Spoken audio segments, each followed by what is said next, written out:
ladies and gentlemen, my friends, uh, a very warm welcome to this very important session of this summit, which is a fireside chat session on the topic future of the education versus education of the future in this Change Maker 20 summit. It is indeed my honor to be part of this session, and along with me, I have two very distinguished leaders and guests, and I also call them my mentors and gurus. And it's my honor to be part of this session, and where I'll be moderating this, and I'll be asking certain questions, and I think the answers would actually enlighten all of us throughout this session. So allow me to introduce our esteemed panelist, who brings a wealth of experience, insights, and vision to our conversation. So we have with us Professor Sanjeev Singh. Professor Sanjeev Singh is a name synonymous with excellence in academia. He holds a PhD in electronics from University of Delhi, with a remarkable career spanning over more than 2 decades. Dr. Sanjeev Singh's contribution extends beyond the classroom. His research in optical research led to over 70 research publications in international and national journals and conferences. Dr. Sanjeev Singh has a multifaceted expertise, which is evident in his work on network security, communication technologies, and various other fields. As a member of esteemed communities such as technology, National IT Committee, FICCI, Commonwealth Partnership in Technology Management, etc., Dr. Singh's insights resonate across borders. His commitment to education innovation is a beacon guiding us towards a future that bridges the gap between education and technology. Thank you. Thanks a lot, sir, for joining in. Thank you. My pleasure, Amit. So we also have Pankaj Saran, sir. Pankaj sir is a true, I met him recently, but he's a true institution builder and visionary, if I say. And his contribution to the education landscape have been very transformative. As the president of the EMPI group of institutes, he has played a pivotal role in nurturing one of the India's leading educational institutions. Sir's vast experience in international consulting, management, policy analysis underscores his commitment to bringing positive change across the globe. His initiatives such as the Gujarat Vital Innovation City, which I just heard of, reflect his dedication to creating a space that fosters collaboration between academia, industry, research, and Saran sir's involvement in pioneering initiatives like EMPI, Indian Innovation Awards, and the We Think for India platform is really remarkable. It's further underscore his role as a catalyst for innovative change in the education sector. So thanks a lot, sir, for joining us at this particular summit and giving us time from your schedules. Pleasure and privilege both. Yeah. Thank you. Thanks a lot. So as we embark on this fireside chat, we are privileged to have the company of both the distinguished thought leaders in front of us, who are really committed to shaping the future of education in generations to come. Their insights and perspectives will undoubtedly illuminate the path ahead, offering a clearer understanding of the challenges and opportunities that lie in the horizon. So once again, warm welcome to this fireside chat, and we'll start with some questions. I really understand the time that we have, and we'll try and cover up within that. So I'll just start with a very brief question, sir. Like both of you have extensive experience in education across the globe, not only in India. So a question to both of you, like how do you envision the evolution of education system over time? Like since the time you have been a student and now you're on the other side, what kind of change you have seen over a time, and what key trends do you foresee that will come in future? So past, present, and future, if you can put in certain highlights on those, it will be wonderful. Sanjeev sir, if you would like to start. Pankaj, if you allow me to start Please, Sanjeev, absolutely. So thanks very much, Amit. I think the topic you have chosen is really close to my heart, very, very close to my heart, and very pertinent. Yeah, very pertinent. And on a daily basis, we deal with such kind of issues. And what you just said that, okay, what has changed, right, when we were the students and now we are on the other side of the table, and what we are expected to deliver, right, with the change generation. And and how we are coping up with those changes.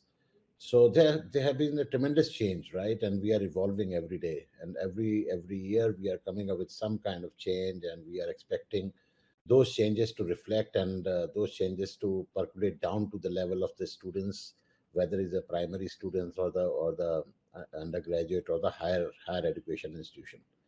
So I think I'll start, recalling my days when I was a student. So I recall that still, uh, uh, for me, it's true, right? I mean, I still remember a couple of teachers, right, and who taught me in class five, and I still remember what a couple of sentences exactly verbatim I remember is here, right? I can reproduce them, and I always wonder how it happened, whether I was so glued or intrigued to that kind of a lecture, but it happened every time, right? So then I understood the role of pedagogy, right? Then I understood that what the pedagogy, value of pedagogy is. So those teachers, the way they adopted the methods and how they delivered their thought processes, how they delivered the content, and they're still, I'm carrying those things with me still now, right? And at that time there was no technology, there was no fine boards, smart boards, those gadgets, and mobile devices, and so forth. But still I remember. So I think the pedagogy is something to do, I mean, if you define pedagogy, is art of sharing knowledge, right?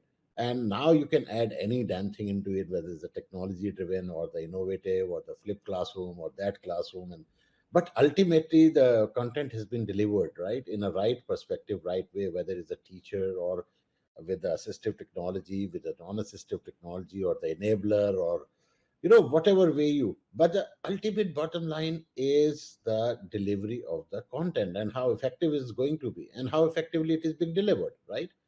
So if you compare the 3 decades ago, that what kind of education was there, and still we need to ask the question ourselves, that are we following the same path, or are we changing anything, what we are delivering now?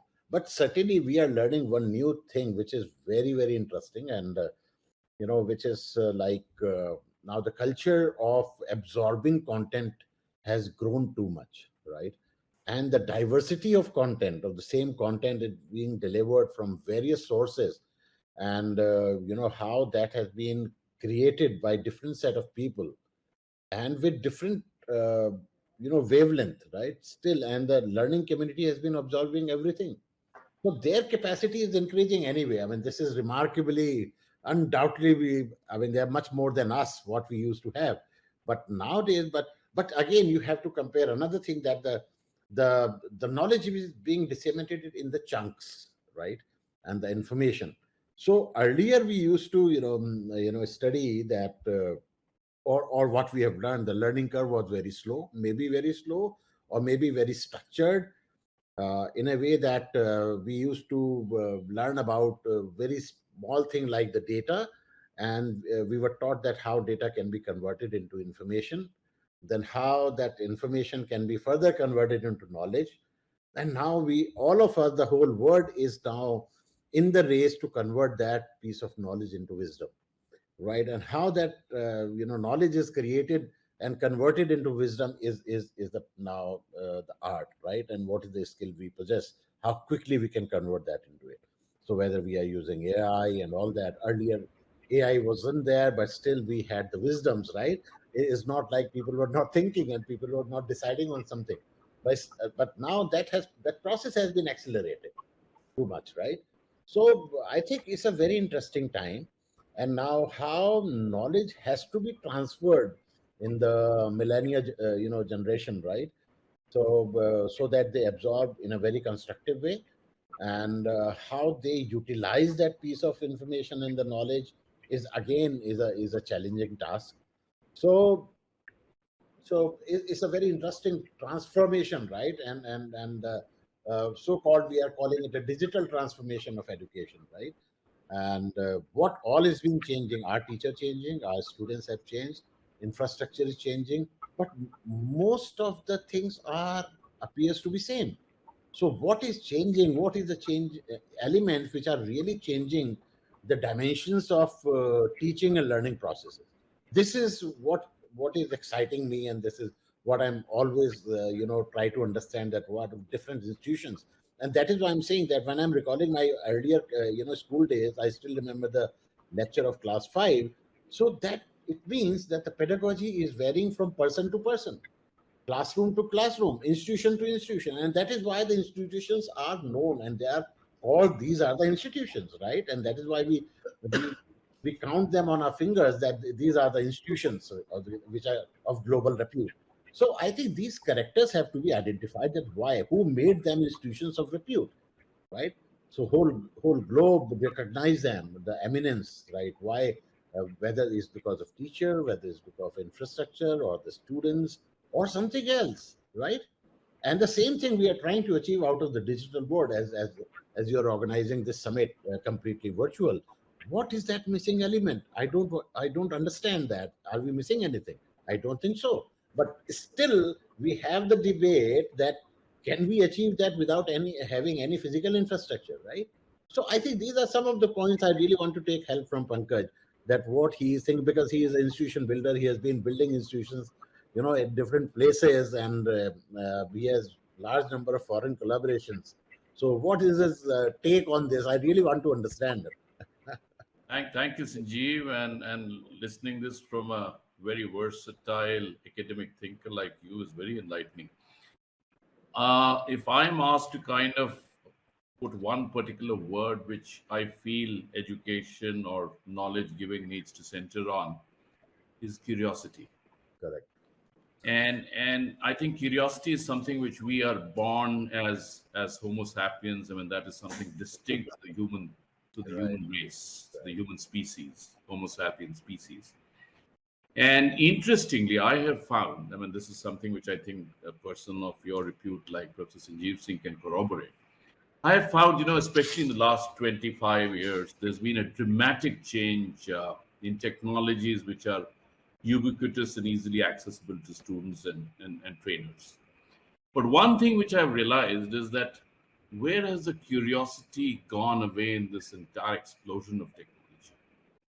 I mean, what Sanjeev talked about, that when he was in his middle school class 5, he still remembers what the teacher taught.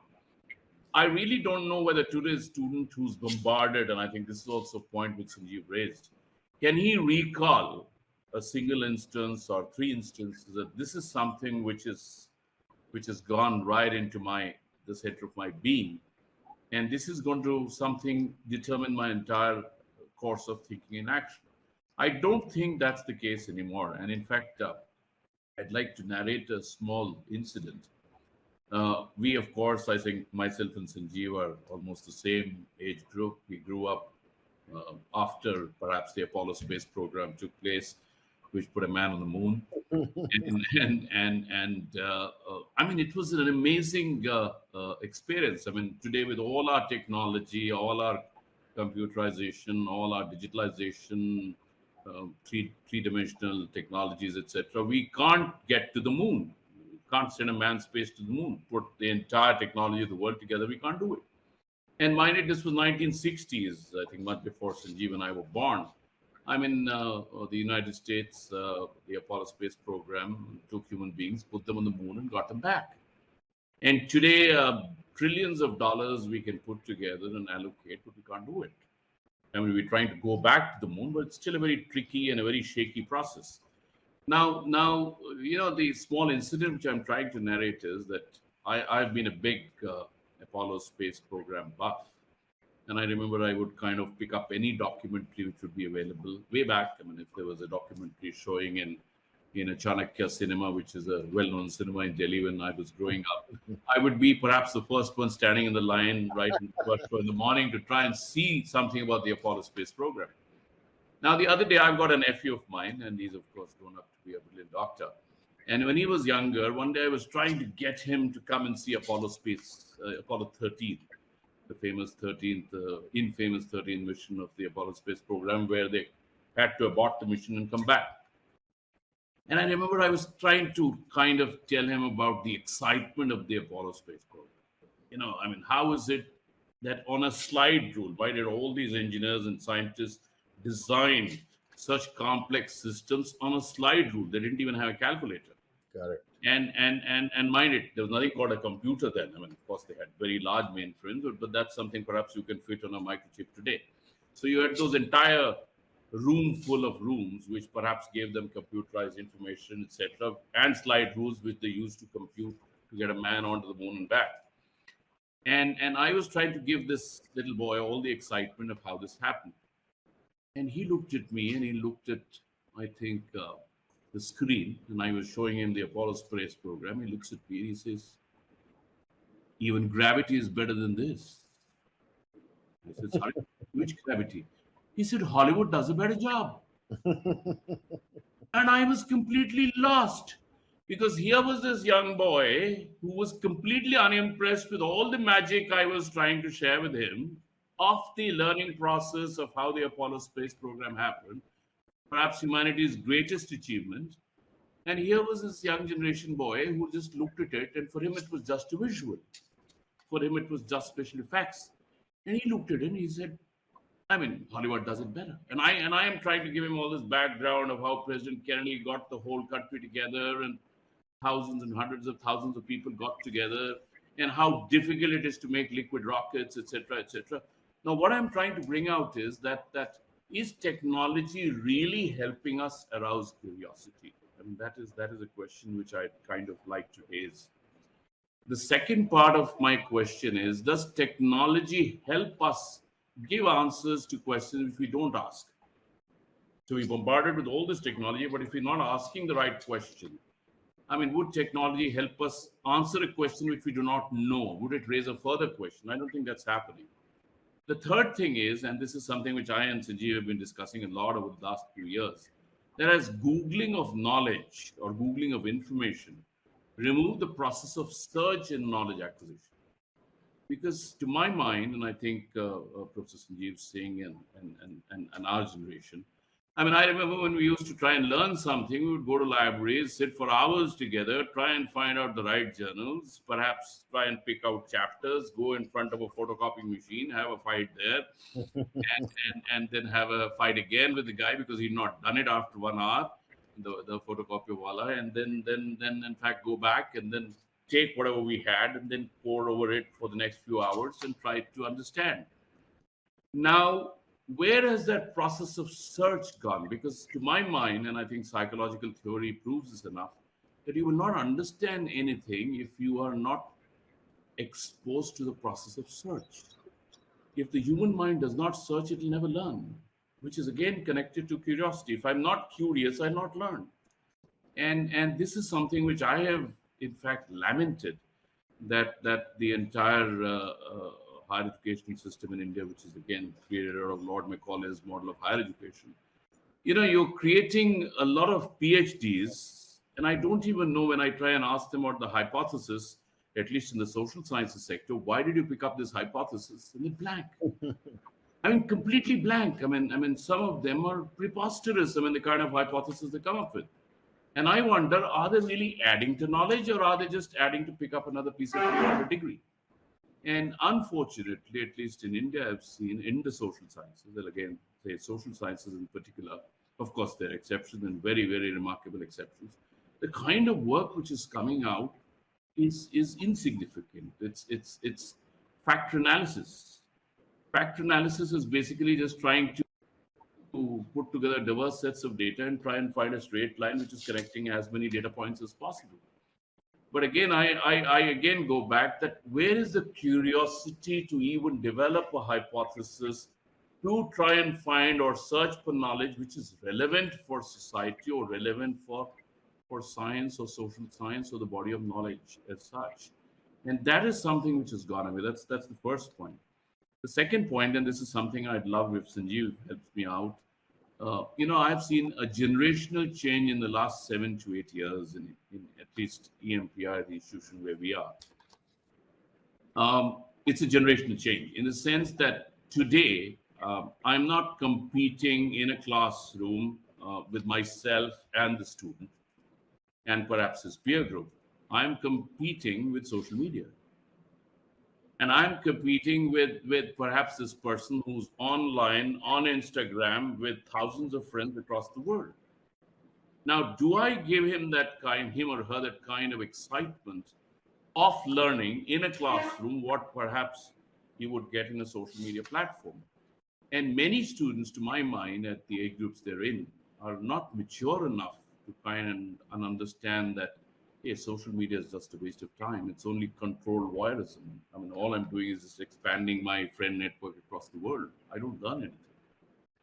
But social media is competing with me as a faculty or as a professor to what I'm discharging in the classroom. So I think this second challenge is something at least we have witnessed in Indian classrooms. And I'd wonder what Professor Sanjeev Singh's experience is and what the experiences across the world are. But I think that's a second question which I would like to flag for a larger platform to take up. Maybe your next series or next episode of the Changemaker Summit, that let us kind of deep dive into education. But I think, again, going back, Sanjeev has answered it in one word, which is pedagogy. It's not teaching. It's not information dissemination. It's not knowledge representation. It's ultimately what you internalize, which is what pedagogy is all about. And I think this is where perhaps India is going to have the maximum shift. And I'd request a person like Professor Sanjeev Singh, who's playing a key role in the new education policy, which I think the government is very rightly trying to create a transformative framework towards going to what's called outcome-based learning. Correct. From just disseminating something in the classroom. So I'd love if Sanjeev can talk about it. And of course, I'm sorry, I've kind of... I think we touched upon very crucial, aspects of this whole teaching and learning, and how, and one important point you have, touched on the curiosity, right? And the curiosity is something which should be a very integral part of any education system, where we need to ignite the curiosity among the students. But unfortunately, in the past, we have been measured, and we have measuring students on the basis of only one parameter, which is IQ. And I don't know what static model they have been, evolving with to measure the IQ. But the whole, if you look at, it's very interesting. It is not only IQ. The IQ has to be combined with, CQ, which is the curiosity quotient, and along with that, there is a PQ, is the passion quotient. So put together, these three parameters makes an ideal student, which is correctly defined in the National Education Policy 2020, which is you have just mentioned, right? And that is what we are trying, and the government is also very keen in taking out all these aspects, and that is why we are also seriously talking about, it's not only skilling, it is reskilling and upskilling. Right. So earlier, we were talking about the just skills and skills, but it's not only skills. It's how you need to unlearn and reskill yourself, because the time is changing, technology is changing, environment is changing, infrastructure is changing. So I think we need newer skills, right? So we need to upgrade those skills we possess, earlier. So we need to maybe, shut down some loads, and we need to, reduce the legacy in terms of that, because this is the time of I 4.0, which is Industry 4.0, and everywhere we're talking about, we have moved on. And I wonder, there is no point, versioning in education. Are we still in education 1.0 or 2.0, or we are heading on a 3.0? So I think, this is a very interesting phase where we need to redefine. We need to redefine whether it's a pedagogy. We need to redefine what is the knowledge acquisition, as you were saying, that the knowledge is one thing which has to be searched and learned and embed into your whole process, learning process, which is very crucial, very important. And now, as I mentioned, that the knowledge is being disseminated nowadays with the different kind of platform, is in chunks, right? And sometimes we observe that the knowledge is not delivered, right? Knowledge is either two ways: either is aggregated or curated. It's not generated, right? And that is why the newer technologies in the name of AI and all that is coming, and we are calling them generative AIs and all. And also we are taking help from those, and AI and all these are concepts which are not new. It is they come in Yeah, early right. 60s and late 60s, and the best of the books were written at that time. And now it is being actualized, and because of the higher computing and all that is available to us, and so that the large data and all those learning models can be, quickly, materialized and implemented. So things have changed, but the concept, the knowledge which was created at that time is being utilized now. So we are not creating anything new, right? And I think a couple of days back we were talking, and Pankaj was mentioning that he was looking at one of the talk show from NBUNG, and he talked about the conscious AI, and Right. Sentient here. Right. right. So, and that is how we need to think continuously, and but it is based on all those knowledge which was generated, 50 years back, 70 years back, right? So now it is being redesigned, repurposing. The whole world is doing that repurposing system, right? So I think in education, what is the theme of this, fireside, right? I hope we won't lit the fire, by sitting on the side. So it's a fight today. Is curation versus aggregation, because the generation is not happening. True generation is not happening. So and the curation or the aggregation is presented that the knowledge has been created. I don't think any new principle of physics has been evolved or created by someone. So I still remember the Professor Berkeley's, the simple harmonic motion is still, still is the most popular one on the internet, right? And no replacement has ever happened. I mean, no lecture has replaced that lecture ever, right? Do you remember, Pankaj? I mean, that. Yeah. Feynman's lecture series and the Berkeley discourse. Do we have any replacement of Resnick Halliday? I don't think so. Yeah. So, best of our knowledge, I mean, or the experience, right? Similarly, and all those things have been written, I think 3-4 decades ago. Absolutely. Right. And now we are having only the versioning of the the knowledge which has been created. So I think it's a time, because it's a younger generation, or we call it the generation of millennia, right? So they pick the knowledge in chunks, right? And whether they take it as a knowledge or not, it has to be further debated, because is a generation of TikTok, right? Is the 2 seconds the concept is delivered, and whether the concept is good or bad, it is up to you. You have to decide. The content has been created by best of the people or the worst of the people. They are creating it, right, for the sake of creation, because there is no objectivity in mind in terms of the target audience and all, because they are throwing everything into the ocean, right? And they presume that everyone is taker, right? So it is a fight, and it's a responsibility of the institutions to come up and understand. And this is the new thing, and what we are struggling with, that how that piece of knowledge can be segmented and making a series, so that the consumption happens the way it is happening with the TikTok concepts, right? So is a concept of, for example, the semiconductor, how you can define the semiconductor, in just 2 seconds or the 5 seconds, right? What are the ways in which we can do that? Now the technology is there to rescue us, because we can add visuals, we can add animation, and we can add so many interactivities, right? And it can be presented virtually, right? So the creator doesn't have to be there with the user. So that is the power we are getting on one side. But again, the challenge is, because the learning community is so dynamic and so diverse, right? And that is the biggest challenge and opportunity for institutions, that how that content needs to be redesigned. So I think all of us, we need to think that we are not going to create a new principles of the fundamental subject. We can't change them, right? We have no authority. So whatever knowledge or the information we have about any domain or any subject, we need to think on certain elements of pedagogy.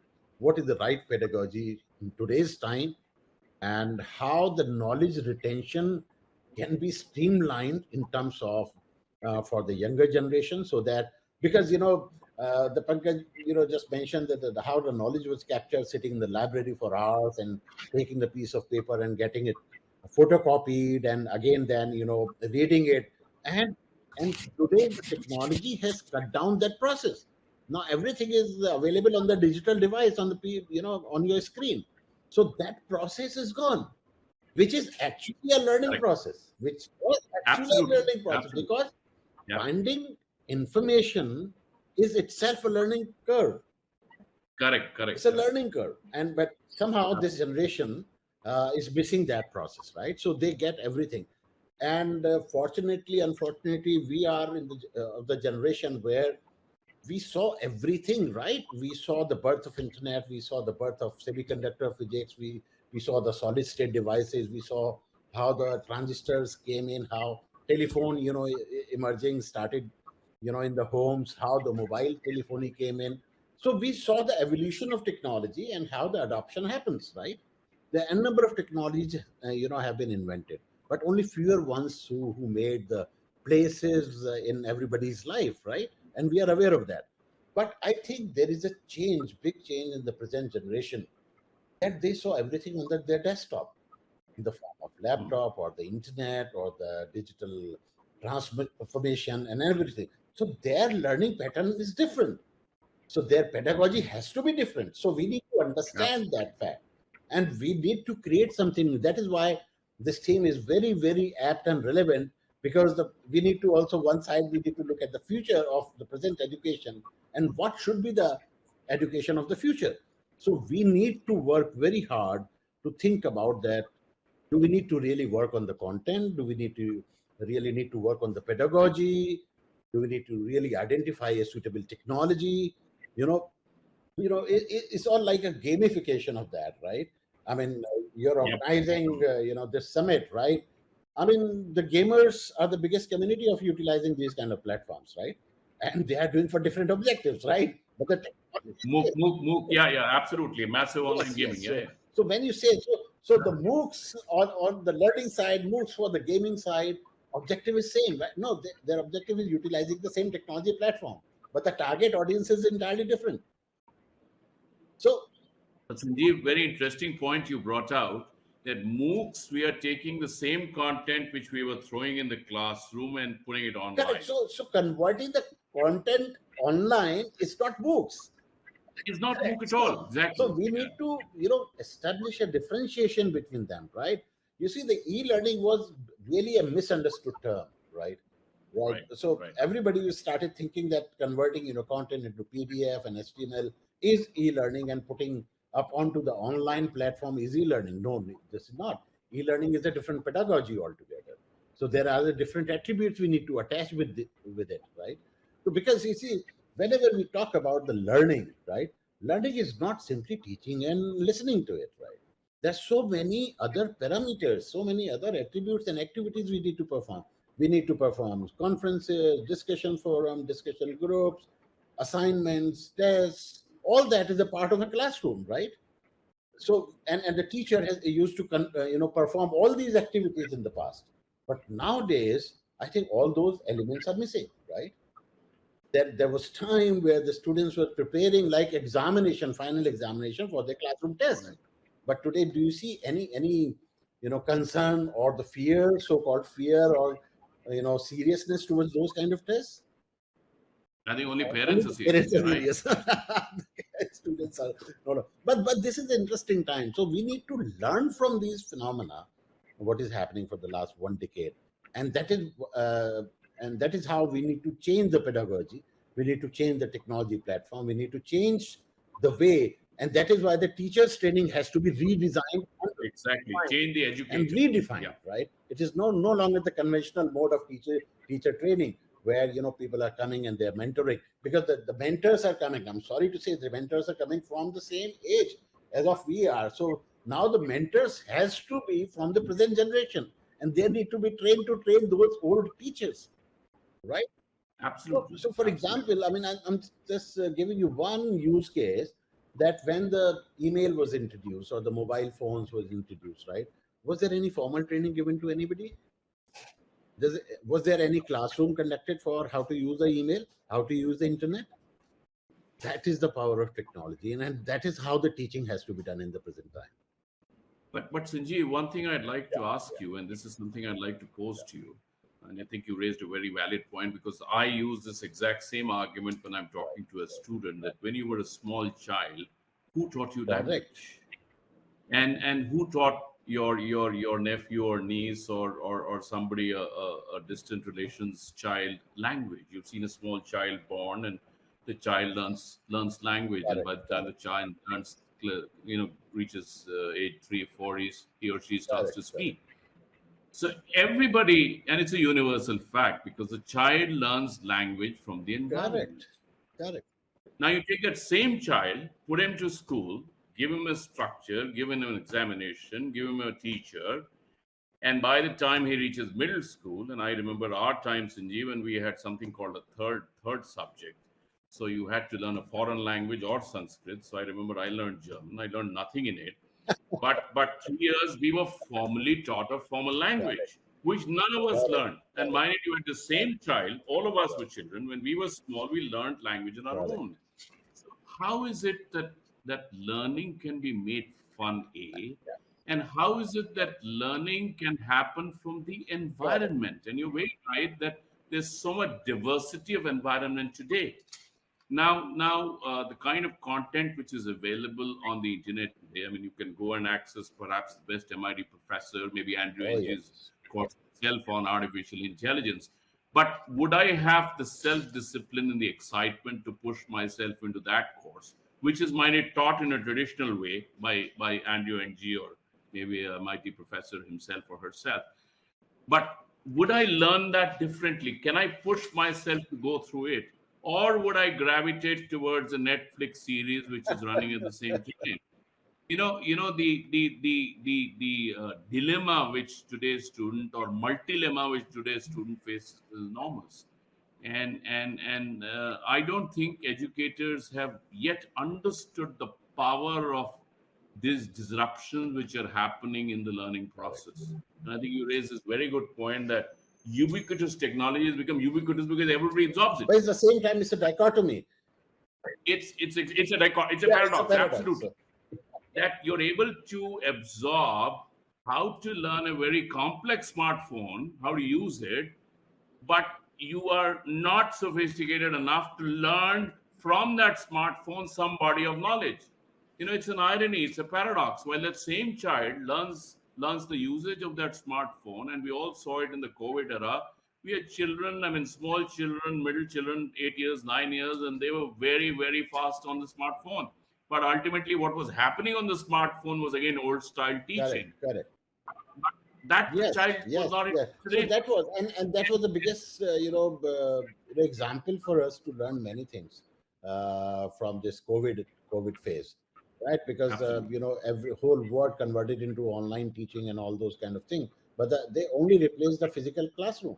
Rest of the things were saved. I mean, they were virtually connected with each other, but the other component was missing. So in bits and pieces, they were trying to arrange things to complete the curriculum and all that. But hats off to every teacher; they migrated overnight to the platforms. And that was a remarkable, transition they have made, and without any formal training and all that, they have adopted to the technology. And again, I'll bring the role of the technology, how quickly they adopted the technology. So it's the power of technology, not us who adopted it, because there are a number of platforms. Only few platforms could survive, to be, adopted by the great institutions and all. And some of the institutions, they've created their own technology platform. That's a different issue. But whatever is available, and that is why, these technology giants like Microsoft and Google and other, they brought in and they provided that platforms to the community, and that was a remarkable contribution from them. And without taking any financial component from the institution, they could able to provide those services. This was a remarkable thing. I mean, it gets unnoticed. Nobody recognized that. Nobody gave a value to those kind of. And that, but at the same time, they were the biggest enabler at that time, where they brought communities together. That is. NGO, the social sciences people, or the universities, the schools, and all. So school education happened only on the virtual platform for 2 years. I mean, how can we forget that, right? Right. Yeah. But at the same time, we forgot to attach some training component to the teacher, that this is the different platform. This is not a physical, classroom, but we try to push the similar concept and the similar handwritten documentation and all the, because the pedagogy needs to be changed. But at that short period of time, there was not enough resources to change the pedagogy, right? And how the students were evaluated, that was also so-called, not questionable is not a right word to put in, but that the constraint, right? How the evaluation is done. And that is why I always debate with my colleagues and friends that there are two elements in the education system. One is the assessment, one is the evaluation, right? And unfortunately, we use the same instrument for both the processes. Absolutely. We conduct just tests, and we come up with a total number of marks in assessment and evaluation. But the whole objective of assessment is different. Evaluation is different. Assessment is inclusive, and evaluation is exclusive. Yeah. Right? So the purpose is different, but we are defeating the whole purpose. And that is why, in our, pedagogy, the formative assessment and the summative assessment, they have the critical roles to play. But are we following those lines? So I'm quite hopeful now that this national education policy will bring some dramatic change. So there would be a teething trouble in terms of how is it possible that the student of mathematics is studying philosophy and vice versa, that the student of philosophy is trying to learn history paper. But this is the way it should be. This is the way. So the diversity and the plurality, which is we are known for, right? And I think, and this is the right policy framework which has come in, and I think it will bring so many changes, and I think it will teach us also that how the content is to be delivered. Absolutely. And I think the other thing it's going to build on, which to my mind, Sanjeev, is very important.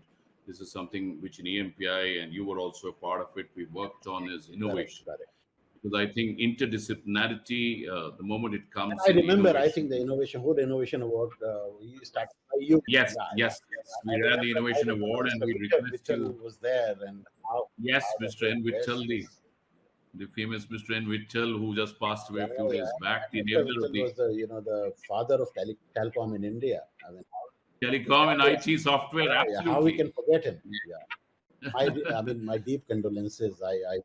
Yes, thank you, Sanjeev, and everybody I'm talking to, whether it's at the top or even an ordinary student, everybody has a Mr. Vittal story. Also met him, and I think a legendary bureaucrat and policymaker worldwide. I mean, I honestly didn't think that it'll get pulled off so effortlessly, but again, keeping our fingers crossed. I think you've done a great job, and you and your team and all the team here, which kind of stood with you. And I think there was learning on the run. Again, for a lot of us, it was education on the run. And I'd like to finish this off with the fact that please do apply for the Guinness Book of World Record. Sure. This may be perhaps one of the largest conferences ever done online. So I think we have been a change maker in that too. So with these words, I think perhaps we are running out of time, and you have your other sessions to catch up with. So thank you very much, Sanjeev ji. Thank you. It was a wonderful session.